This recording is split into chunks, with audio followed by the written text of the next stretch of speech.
How can I help you sir? నేను మీకు ఏ విధంగా సహాయపడగలను?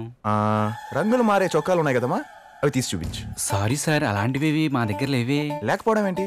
నిన్నే కదా నాకు అంట కట్టారు, అప్పుడే స్టాక్ అయిపోయిందా? మీరేం మాట్లాడుతున్నారో నాకు అర్థం కావట్లేదు సార్. ఈ షర్ట్ కలర్ ఏంటో మాకు అర్థం కావట్లేదు సార్.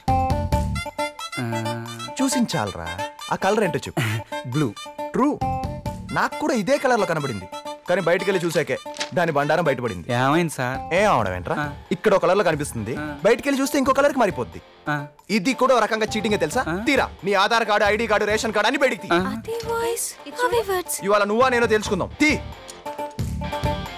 క్రికెట్ స్టేడియంలో కూడా నైట్లో వేస్తారా లైట్స్, మీరు మాత్రం ఇలా 24 గంటలు లైటింగ్ వేసి జనాల్ని చీటింగ్ చేస్తారా? తీరా. ముందు నీ లైసెన్స్, ఆర్సీ, ఇన్సూరెన్స్ అన్ని బయటికి తీ సార్. అన్ని బయటికి తీ, అంతే. నేను ఇక్కడ ఫ్లోర్ మేనేజర్ సార్, మీ ప్రాబ్లం ఏంటో నాకు చెప్పండి, నేను సాల్వ్ చేస్తాను. అంటే మళ్ళీ నేను మొదటి నుంచి చెప్పాలా? ఓపెన్ చేయండి, మీ స్టాఫ్ అందరిని పిలిచి ఓ లైన్లో నిలబెట్టండి, ఒక్కొక్కడికి చెవులు చెప్పేస్తా. నువ్వేంట్రా ఎరిమోహం వేసుకొని చూస్తున్నావు? చెప్పాయనికి.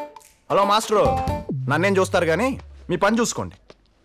అసలు ఇక్కడికి వచ్చే వాళ్ళలో సగం మంది టైంపాస్కి ట్రయల్స్ చూసుకోవడానికే వస్తుంటారు, కరెక్టే కదా? సార్ సార్, ఇదిగోండి మీరు అడిగిన బ్లూ షర్ట్. ఇదేనా బ్లూ అని గ్యారంటీ ఏంటి? ఓపెన్ చేద్దాం. ఈ లైట్లన్నీ ఆపేసి ఓ సూప్ లైట్ ఉంటే వేసుకో, కలర్ చూసి కరెక్ట్గా ఉందో లేదో చెప్తాను. Yeah, okay. Lights on. See you. Thank you sir. ఇలాంటి రోజుకి ఒకటి వస్తే చాలు, మన షోరూమ్ స్టోర్ రూమ్ అయిపోద్ది.